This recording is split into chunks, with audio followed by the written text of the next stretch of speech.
Le goût d'entreprendre, Doris Pradal.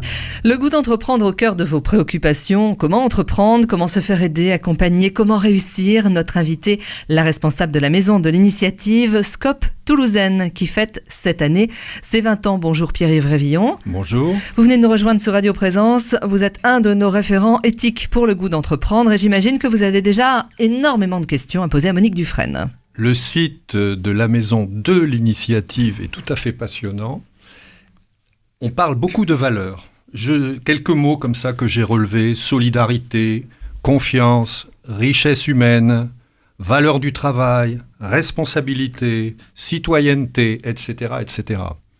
Au début, vous avez une charte. Vous avez une charte qui définit la maison de l'initiative autour de valeurs coopératives fortes au service d'un développement économique et social équitable, une entreprise laïque, démocratique, favorisant l'égalité entre les hommes et les femmes, ou les femmes et les hommes. Très riche. On peut le prendre dans les deux sens. Alors, je vais peut-être commencer par ça, parce que j'ai vu que cette question de l'égalité homme-femme vous préoccupait beaucoup. Ça apparaît à beaucoup d'endroits. Alors, je vais commencer par être un petit peu provocateur. J'ai vu qu'il y avait un trombinoscope sur votre site, où j'ai vu 17 personnes, mais c'est peut-être plus à jour, 17 personnes qui font partie de votre équipe de soutien, c'est ça ? C'est ça. Et sur les 17, il y a 15 femmes. Est-ce que ça veut dire que vous considérez que la discrimination positive est un moyen de résoudre ce problème ? C'est un sujet qui fait partie des valeurs fondatrices de la maison de l'initiative. Puisque à l'origine, nous avons créé cette coopérative pour, on va dire, dans l'objectif de réduire une inégalité, qui est l'inégalité entre les hommes et les femmes au niveau de la création d'entreprises. Les statistiques montraient que les femmes avaient autant envie que les hommes de créer des entreprises, mais en termes de résultats, on ne trouve qu'un tiers de femmes. Ça, c'était il y a 20 ans, et aujourd'hui, les statistiques ont très peu évolué. Donc ça, c'est la valeur fondatrice de la création de cette coopérative.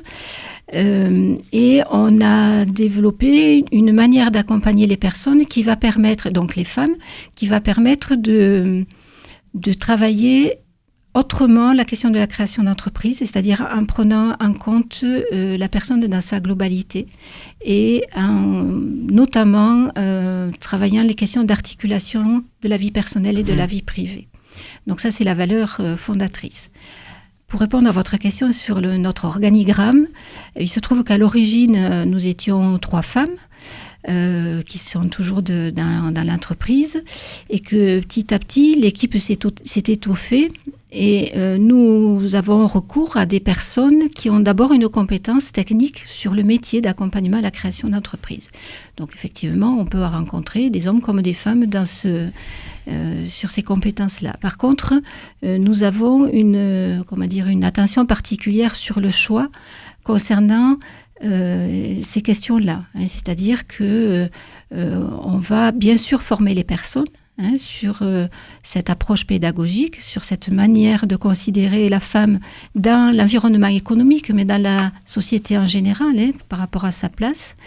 Et c'est vrai que comme vous l'avez fait, vous êtes allé voir notre site internet, ça, on va dire que ça attire les personnes sur cette question-là. Et peut-être que les hommes sont moins concernés ou attirés par la prise en compte, en tout cas, de ces différences-là. Monique Dufresne, vous voulez encourager l'entrepreneuriat et refuser l'assistanat. Oui, bien sûr, ça, je crois que ça fait partie aussi des valeurs fondatrices de la maison d'initiative, c'est-à-dire que on est à la fois des techniciens ou techniciennes de la création d'entreprise, donc on va étudier un projet comme tout organisme qui va faire du conseil en création d'entreprise sur des éléments financiers, de marché, etc.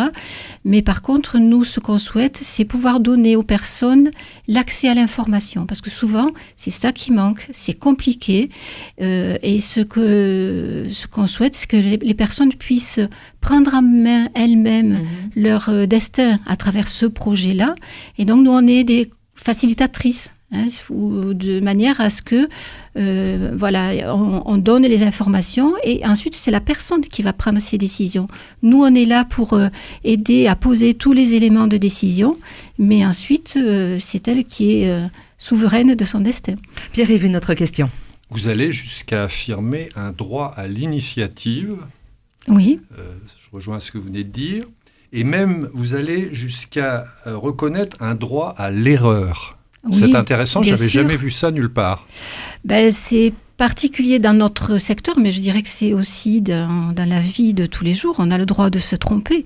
Après, il faut tirer les enseignements de ces erreurs-là pour mieux rebondir. Donc, c'est aussi dans l'erreur, c'est-à-dire qu'on a des personnes qui viennent nous voir avec un projet de création d'entreprise et au bout de leur démarche, elles se rendent compte que c'est un projet qui n'est pas fait pour elles. Parce que, alors il peut y avoir des raisons, on va dire objectives de marché, mais il peut y avoir aussi des raisons personnelles, se rendre compte, tout le monde n'est pas fait pour être chef d'entreprise. Donc on peut s'être trompé. Et ça, il faut accepter de le reconnaître pour aussi l'expliquer à son entourage. Parce que une créatrice, notamment les femmes, lorsqu'elles rentrent dans cette dynamique de création d'entreprise, il faut qu'elles se justifient vis-à-vis de l'entourage. Et à un moment donné, elles ont le droit de dire non, je ne le ferai pas pour telle raison. Je suis allée jusqu'au bout de ma démarche, j'ai fait l'étude, et j'ai des raisons qui me disent que je ne vais pas faire ça, je vais repartir sur une recherche d'emploi, sur un autre projet. Donc ce droit à l'erreur, si j'ai bien compris, c'est vous le situez au moment du projet, de l'élaboration du projet. Je suis fait ou pas pour faire ce projet. Mais est-ce que vous allez jusqu'à dire qu'il faut qu'il soit reconnu dans l'entreprise après, au niveau des salariés, au niveau du fonctionnement de l'entreprise? Oui, là vous parlez en interne à ce moment-là. Oui, bien sûr, tout le monde peut se tromper sur sa fonction. Et à ce moment-là, on travaille en équipe et on regarde pourquoi on s'est trompé. Nous, on est une entreprise coopérative, donc on travaille beaucoup ensemble en équipe. Et la responsabilité des personnes est très forte. Donc le droit de se tromper, oui, en général, ça ne met pas quand même en péril l'entreprise. C'est un sacré progrès. Alors, l'entrepreneur, vous serez d'accord, certainement a besoin d'un écosystème favorable que vous lui proposez, que vous lui offrez pour l'accompagner, pour créer, mais aussi d'un peu de folie, non ? Un peu de folie, un peu de fantaisie, un peu d'imagination, bien évidemment. Tout au départ, souvent, ça part sur des idées qui peuvent paraître farfelues dans l'environnement de la personne. Pour nous, on dit non, il faut travailler le projet au départ, puis après le confronter à la réalité, ça bien sûr. Après, il faut avoir une part de folie dans le sens où on a besoin d'avoir de la ténacité et